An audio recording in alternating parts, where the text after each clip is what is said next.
السلام علیکم ورحمۃ وبرکاتہ۔ ناظرین اکرام، آج ہم بات کرنے والے ہیں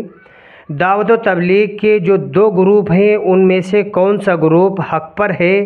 اور کس کی اتباع کرنا چاہیے، کس کی اتباع نہیں کرنا چاہیے،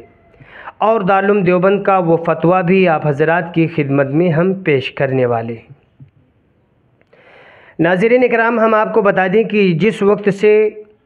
دعوت و تبلیغ دو حصوں میں، دو گروپوں میں تقسیم ہو گئی ہے، اس وقت سے لوگوں کے اندر میں ایک شک و شبہات ہیں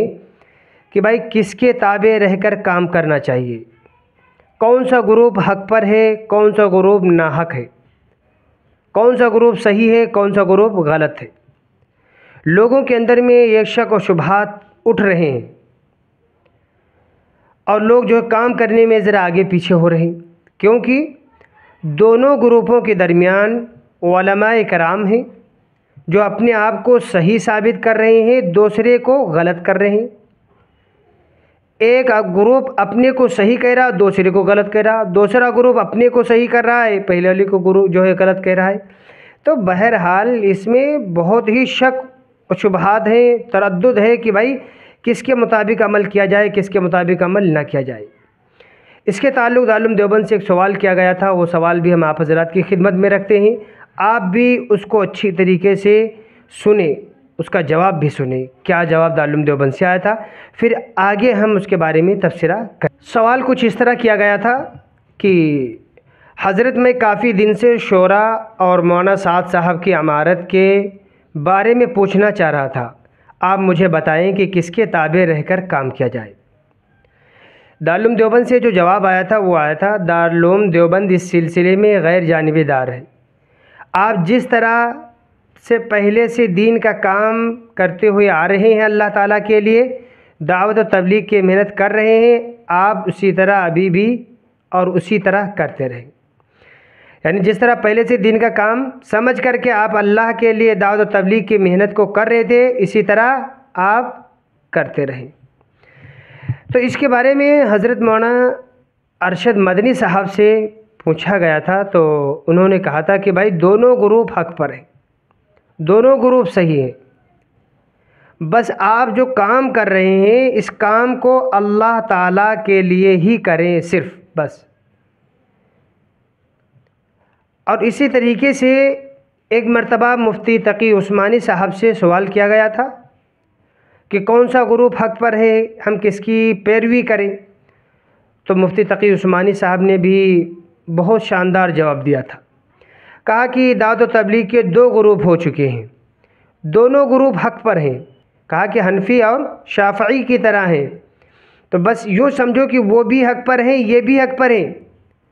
جس طریقے سے ہم کام میں لگے ہوئے ہیں اس کام کو اسی طریقے سے کرتے رہیں، بس اللہ تعالیٰ کے لیے ہی کرتے رہیں، اس میں الجھنا، لڑائی کرنا، ایک دوسرے کو غلط کہنا، یہ صحیح نہیں ہے، بلکہ جیسے ہم بھائی کام کر رہے ہیں کسی بھی گروپ سے رہیں اسی طریقے سے ہم کرتے رہیں، آپ جس گروپ سے ہوں آپ اس کے تعلق سے کام کو کرتے رہیں، ایک دوسرے کو غلط مت کہیں بلکہ ایک دوسرے کی عزت اپنے دلوں میں رہنا چاہیے۔ اب جیسے مثال کے طور پہ 4 امام گزرے ہیں، 4 امام بھی برحق ہیں، لیکن جو مسائل کے اعتبار سے مسائل پر عمل ہو رہا ہے وہ ایک ہی امام کے جو ہے ان کی تقلید کر سکتے ہیں، چاروں کی کریں گے گڑبڑی پیدا ہوگی اور ان کو برا بھی نہیں کہہ سکتے۔ تو اسی طریقے سے اس دعوت و تبلیغ کے کام کو ہم اللہ تعالیٰ کے لیے ہی کرتے رہے، اسی میں کامیابی۔ ناظرین اکرام، ہم آپ کو بتا دیں کہ جس وقت سے دعوت و تبلیغ کے دو گروپ ہوئے ہیں، بہت لڑائی، بہت دنگے، بہت فساد ہو رہے ہیں، وجہ کیا ہے؟ سب سے بڑی وجہ یہی ہے کہ ایک گروپ کہہ رہا ہے کہ ہم حق پر ہیں، دوسرا کہہ رہا ہے کہ ہم حق پر ہیں، ہم صحیح کام کر رہے ہیں، وہ کہہ رہے ہیں کہ ہم صحیح کام کر رہے ہیں۔ اس بحث کو چھوڑ دیں، اس سے کوئی فائدہ حاصل ہونے والا نہیں ہے، بلکہ ایک دوسرے کی عزت ہمارے دلوں کے اندر میں رہنا چاہیے، ان کا اکرام ہمارے دلوں کے اندر میں رہنا چاہیے، اور جس طریقے سے ہم کام میں لگے ہیں ہم ہمیشہ اس میں لگے رہیں۔ بہرحال جو مرکز نظام الدین کا گروپ ہے عمارت والوں کا، یہ بھی حق پر ہے، کوئی غلط نہیں ہے۔ مولانا ارشد مدنی صاحب نے کہا کہ دونوں گروپ حق پر ہیں، شورا والے ہیں وہ بھی دین کا کام کر رہے ہیں، لہٰذا دین کا کام کر رہے ہیں آپ کرنے دیجیے، ایک دوسرے کو دخل اندازی اور ایک دوسرے کو گرانے کی کوشش نہ کیجیے۔ اللہ ہمیں دین کی صحیح سمجھ عطا فرمائے، دین پر صحیح چلنے والا بنائے۔ السلام علیکم ورحمۃ اللہ۔